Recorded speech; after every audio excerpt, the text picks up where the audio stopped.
escrita por San Pablo, una de las cartas conocidas como cartas de la prisión, reconocida como la Carta del Gozo. 16 veces aparece el término cairete o jairó, que está puesto como un imperativo de gozarse, de alegrarse en el Señor.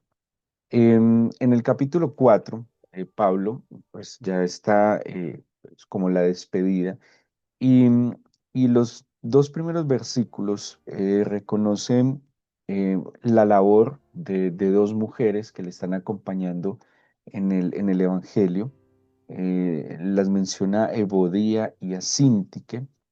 Em, y también menciona a unos compañeros de ellas que les ayudan en el ministerio. Pero quiero partir de otro imperativo, una orden que Pablo les da, que es muy importante. Dice el versículo 1 del capítulo 4: así que hermanos míos, amados y deseados, gozo y corona mía, estad firmes en el Señor. ¿Sí?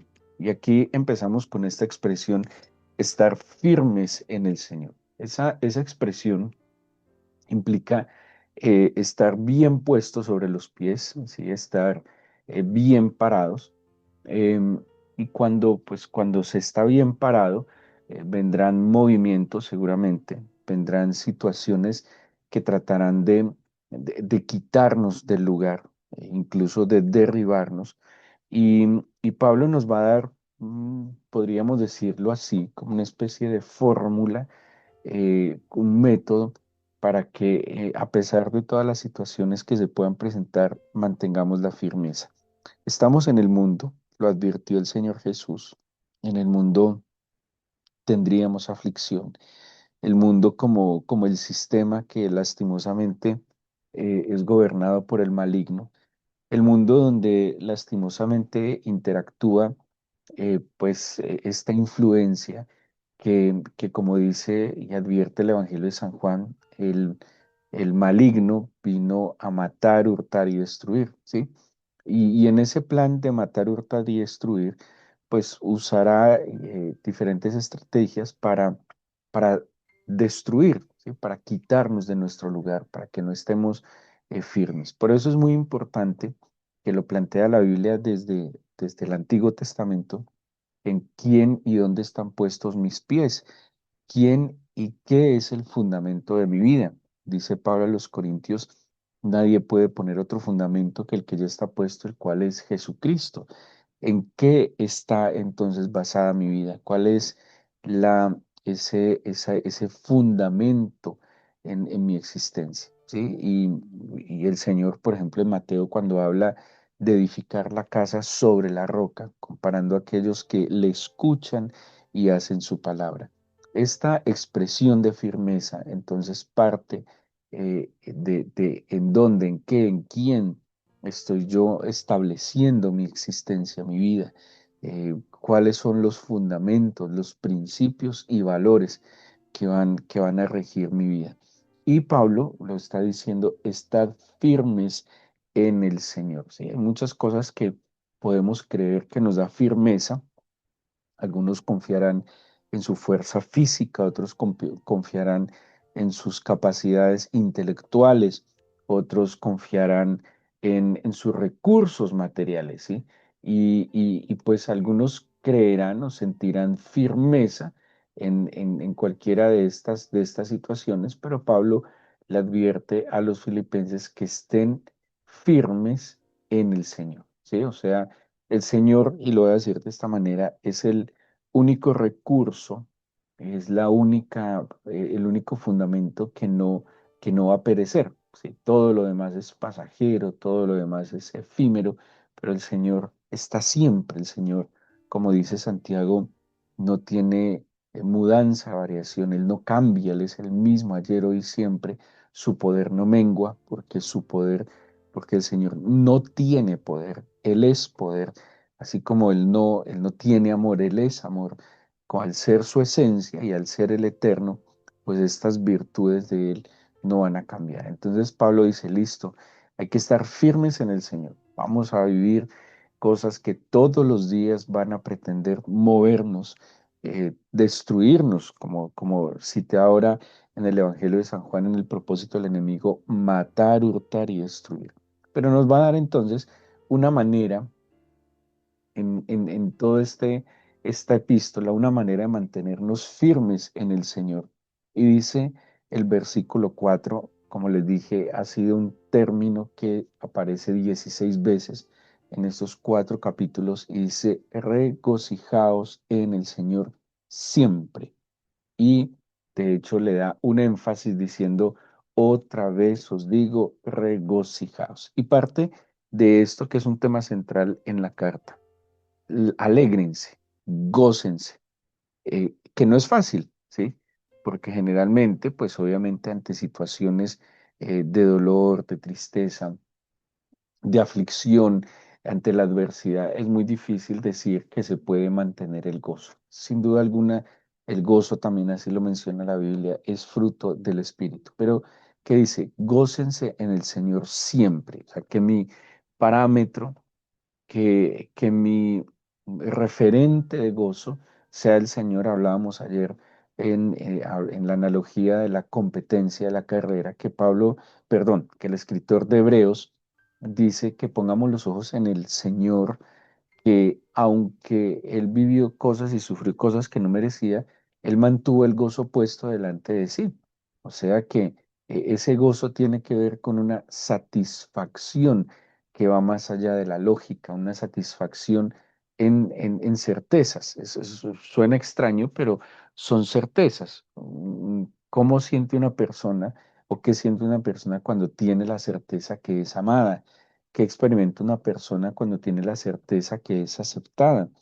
¿Qué experimenta el corazón cuando tiene la certeza que es guardado y cuidado? Entonces, por eso Pablo dice, bueno, hay que gozarse. Vienen cosas que van a minar nuestro corazón, que nos van a querer debilitar, que nos van a querer destruir, pero nosotros tenemos un motivo de mantener la alegría, de mantener la buena postura ante la vida en el Señor. Por eso dice, primero regocijaos en el Señor siempre. Es una orden a que tengamos, por eso, puestos los ojos en Jesús.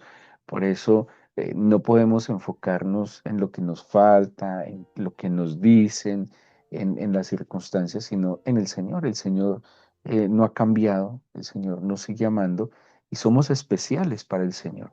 Em, en verdad que no es tan fácil. Decirlo suena muy bonito, pero en la práctica no es tan fácil para todos comprender el amor eterno del Señor.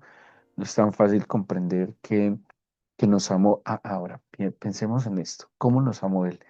Cuando Él nos amó, digámoslo así, ninguno de nosotros incluso tendría la fe suficiente para agradarle.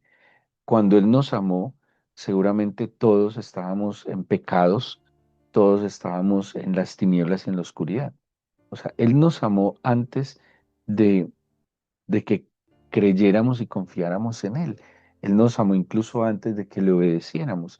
Ahora, si ese amor fue incondicional, ¿por qué ahora pensar que ese amor es condicional? Él nos sigue amando de la misma manera. Él nos ama no por lo que hayamos hecho, por lo que hagamos o vayamos a hacer. Él nos ama solo porque nos ama y punto, porque nos hizo aceptos en el amado. Obviamente en el amor, pues, ¿qué anhelo hay en el amor? Que siempre estemos mejor. ¿Qué anhelo hay en el amor? Que crezcamos. ¿Qué anhelo tiene aquel que ama? Que no nos conformemos a una condición, sino que crezcamos, mejoremos y alcancemos ese propósito. Pero nada va a cambiar ese amor que el Señor tiene por nosotros. Dice Pablo, ni lo alto, ni lo profundo, ni lo presente, ni lo porvenir, ni ángeles, ni potestades, ni ninguna cosa creada, ni siquiera la vida, ni siquiera la muerte, nos puede separar del amor de Dios que es en Cristo Jesús. Y en esa certeza, Pablo dice, gócense en el Señor, gócense en el Señor, gócense en que usted hoy pudo haber vivido de una manera impresionantemente extraordinaria en fe, en virtudes. Hoy fue lúcido, claro, esforzado, valiente, fue el cristiano top, pero mañana puede ser un cristiano que que se dejó determinar por otras cosas, pero ni hoy que fuimos luz, antorcha y sal, o mañana que estaremos debajo de la mesa, en ninguna de las dos circunstancias el amor del Señor cambió. ¿Saben cuál es la fortaleza, la confianza y la certeza? Que como quiera que nosotros enfrentemos la vida, Él nos sigue amando. Ah, la situación es para cada uno de nosotros, pues cómo en certezas enfrentamos la vida. Por eso dice, firmes en el Señor, en la certeza, en las convicciones de que Él nos ama, nos perdonó y tiene un plan para nosotros. Y luego nos va a dar como un proceso muy importante, porque quien experimenta gozo en el Señor, quien experimenta alegría en el Señor, como les dije ahora, en certezas, y las certezas son convicciones profundas, las certezas no dependen ni siquiera de circunstancias. Por eso a veces la vida cristiana también se vuelve un desgaste porque estamos mal enfocados, porque casi que trasladamos nuestras frustraciones, nuestras limitaciones al Señor y, y no confiamos en Él, porque seguimos angustiados, afanados, desesperados, porque seguimos casi en una lucha que la vamos a perder. Por eso Pablo le decía a Timoteo, esfuérzate en la gracia que es en Cristo Jesús. Esfuérzate, esto tiene que ver también en este gozo, en la alegría, en la certeza de su amor. Entonces, primero gócese, gócese en el Señor, gócese en su amor, gócese en su bondad, gócese en lo que Él es, ¿sí? Ese gozo debe generar algo en mí que tiene que evidenciarse. Pablo lo dice, vuestra gentileza sea conocida de todos los hombres. Y dice algo, el Señor está cerca. Quien experimenta ese gozo del Señor, quien experimenta cercanía con el Señor, pues va a, a manifestar, porque aquí lo está diciendo es que vuestra gentileza sea conocida delante de los hombres. ¿Qué es la gentileza? Es una moderación, eh, es una, em, digámoslo así, una vida equilibrada, tiene que ver con una expresión mm, tranquila que proyecta tranquilidad, equilibrio, equidad, moderación. Claro, cuando yo experimento el gozo en el Señor, em, em, independientemente de las circunstancias, pues obviamente eso es un efecto sobrenatural. Y esa gentileza se da a conocer delante de los hombres. Mire, porque analícenlo y pasa al contrario. Cuando una persona no experimenta el gozo en el Señor, cuando una persona está completamente abatido por las circunstancias, cuando está lleno de frustración, pues no va a proyectar ningún tipo de gentileza. Va a proyectar, por el contrario, no sé, amargura, va a proyectar hostilidad. Pero quien logra gozarse en el Señor, va a manifestar, y por eso dice Pablo, sea conocido de todos los hombres vuestra moderación, vuestro equilibrio, vuestra tranquilidad, sea conocido delante del Señor, porque el gozo del Señor es mi fortaleza, dice la Escritura también, porque creo firmemente que Él es la fortaleza de mi vida y que sea cual sea la situación, Él no cambia. Él está conmigo, me sigue amando, me consolará, me fortalecerá, me proveerá, me protegerá. Él está conmigo y todo porque sé que me ama y sé que le amo, todas las cosas a la postre me ayudarán a bien. Por eso entonces dice, sea conocida delante de los hombres. Luego, versículo 6. Por nada estéis afanosos, sino sean conocidas vuestras peticiones delante de Dios en toda oración y ruego con acción de gracias. Entonces, de nuevo, la primera tarea es gocémonos en el Señor. La segunda tarea es manifestemos que todos los hombres noten nuestra gentileza, que todos los hombres noten que el Señor está con nosotros, que todos los hombres noten que en nuestro corazón ha pasado algo especial. Luego dice, pues no estemos afanados. Y estamos afanados, una de las cosas que más nos afanan es, hablábamos ayer, pensar tanto en lo que viene, en lo que viene, en lo que viene. Mire, ¿cuántos están en este momento aquí supuestamente escuchando esta meditación? ¿Cuántos están con su Biblia abierta? pero ya están pensando en qué va a ser a las 6 de la mañana, qué va a ser a las 6:30, qué va a ser a las 8 de la mañana, qué va a ser a las 4 de la tarde. Es muy difícil, porque el alma y la mente, o sea, la mente no está quieta, la mente siempre está yéndose más allá y no tiene, como leí algo esta semana, es como andar en piloto automático. Estamos haciendo una cantidad de cosas simplemente como autómatas, sin conciencia clara. Y eso pasa con la vida espiritual. Podemos estar leyendo la Biblia pensando en cuántas cosas. Podemos estar orando pensando en cuántas cosas. Entonces es muy difícil que la mente se aquiete y por eso Pablo nos da como una clave para contrarrestar el afán y la ansiedad. Acuérdense que el afán y la ansiedad tienen que ver con lo que viene y nosotros estamos, como les mencionaba ayer, en una ambivalencia muy fuerte, o mirando al pasado con melancolía, frustración, culpas y miedos, o mirando al futuro con una expectativa angustiosa, llena de ansiedad y de afán. Ahora, ¿cómo contrarrestar este afán? Dice, pídale al Señor.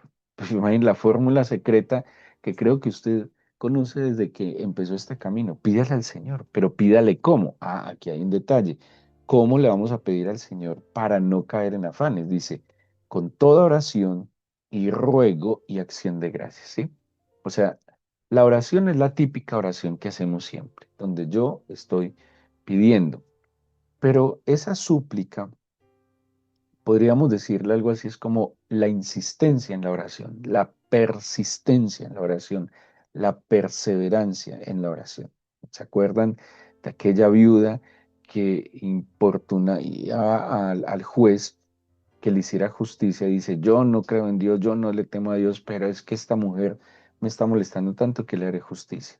O sea, su afán menguaba cuando oraba, persistía en la oración, suplicaba, pero también estaba la acción de gracias, porque la acción de gracias es una expresión de confianza y la acción de gracias es una expresión de humildad. Yo te estoy suplicando por esto, Señor. Si usted está enfermo, ¿qué debería estar haciendo? Suplíquele que lo sane. Suplíquele, Señor, sáname, sáname, sáname, sáname. Por favor, fortaléceme.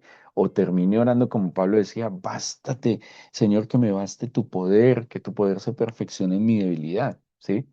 Pero si hay algo que lo abate y que lo llena de ansiedad y afán, pues llévelo al Señor. Tiene no sé, un pecado que no puede sacar a él, salir de eso, un mal hábito, una mala amistad, eh, una deuda. Señor, líbrame, líbrame, por favor, suplique, pero agradezca, porque la gratitud, el solo hecho de tener en quién confiar, el solo hecho de tener en quién depositar mis situaciones es un acto de gratitud, el no estar solos. Para el ser humano es tan importante ser escuchado y saben que nos hace mucho daño como creyentes, que a veces de verdad no estamos convencidos que el Señor nos escuche. Porque si tuviéramos convicción que el Señor nos escucha, dice así Juan, si tenemos certeza que Él nos escucha, esta es la confianza que tenemos en Él. Creo que está en el capítulo 5 de la primera carta de Juan. Esta es la confianza que tenemos en Él, que sabemos que Él nos escucha. Si yo sé que Él me escucha, pues todos mis asuntos están delante de Él. Y también dice Juan, yo tengo la confianza que Él responderá. Es un alivio para el alma y el corazón saber que me escuchan y ahí está la gratitud. Yo te agradezco que mis súplicas, que mis oraciones, tú las escuches. Ahora, la respuesta, pues ya depende de ti, eso ya no es problema mío. El problema mío es tener la certeza que todo lo puse delante de ti. Esa es como la clave que Pablo nos da para eh, contrarrestar un poco el afán y la ansiedad. Oración, súplica, acción de gracias. Gracias porque me escuchaste, gracias porque sé que mis asuntos están delante de ti, no son ajenos a ti mis asuntos. Gracias porque mi vida, no estoy solo en este mundo, te tengo a ti y en algún momento, Señor, tú contestarás. Y el efecto de este gozo, el efecto de esta moderación manifiesta y el efecto de la oración, como lo plantea Pablo, dice, viene la paz, ¿sí? Porque Dice, la paz de Dios que sobrepasa todo entendimiento, guardará vuestros corazones y vuestros pensamientos en Cristo. O sea, yo no puedo, digamos, vivir en paz por mí mismo, no. Yo debo gozarme, ser moderado, poner mis afanes delante del Señor y el efecto va a ser una paz que sobrepasa el entendimiento, una paz que va más allá de la lógica y tiene algo muy tenaz. ¿Saben qué hace la paz? Guardará vuestros corazones y vuestros pensamientos. Entonces se vuelve como un buen círculo. Hay círculos viciosos malos, ¿sí? Hay ciclos malos, pero este es un buen ciclo, este es un buen círculo en que la paz va a cuidar mis pensamientos y yo vuelvo a gozarme del Señor, a ser moderado, a manifestar esa gentileza, a poner mis peticiones con oración, súplicas, acciones de gracias, y la paz cuida mi corazón. Ahora termina Pablo diciendo por lo demás. Ese por lo demás es finalmente o más allá de todo esto que les estoy diciendo, es dónde y en qué van a poner sus pensamientos. Cuide sus pensamientos, filtre sus pensamientos, enfoque sus pensamientos en qué. Y ahí está el quick del asunto. La mente que le damos rienda suelta, lejos de la mente del Señor, apartado de la mente del Señor, y por eso nos está enfermando y nos está enloqueciendo. ¿Qué dice Pablo? Por lo demás, hermanos, o sea, finalmente, o esto que viene es la cereza del pastel, la joya de la corona, todo lo que es verdadero. Entonces póngale mucho cuidado. Pero es muy difícil hacer esto si seguimos anclados entre el pasado y la ansiedad del futuro. Pero dice, todo lo que es verdadero, todo lo honesto, todo lo justo, todo lo puro, todo lo amable, todo lo que es de buen nombre, si hay virtud alguna, si algo digno de alabanza, en esto pensad. Entonces, ¿cómo enfocar, cómo cuidar mis pensamientos? Cada pensamiento que genere una inquietud, porque es muy difícil que todos los pensamientos los podamos filtrar, sería ideal, pero pues no es tan fácil. Pero todo pensamiento que me inquiete, toda idea que me genere algún tipo de sensación, algún tipo de emoción, yo lo debo pasar por este filtro, el tema que sea, un tema con sus hijos, un tema con su esposo o esposa, con su trabajo, con su parte económica, lo que sea, páselo por acá. Ese pensamiento tiene que filtrarse así como esto que estoy pensando es verdadero. Acuérdense que la verdad absoluta está en el Señor. O sea, esto que estoy pensando es verdadero, es objetivo o es, por el contrario, lleno de subjetividad, es imaginario, es medio mentiroso, medio engañoso. Esto que estoy pensando es verdadero o esto me lo estoy imaginando o esto es una especulación o esto es una idea que se me plantó quién sabe de dónde. Esto que estoy pensando es verdadero, ¿sí? Segundo, esto es honesto, pasa el filtro de la honestidad, puedo seguir en esta idea y es honesta. Luego dice, es justo, este pensamiento es justo, como estoy pensando es justo, esta postura que estoy asumiendo es justa. Luego dice, pura, esto es puro.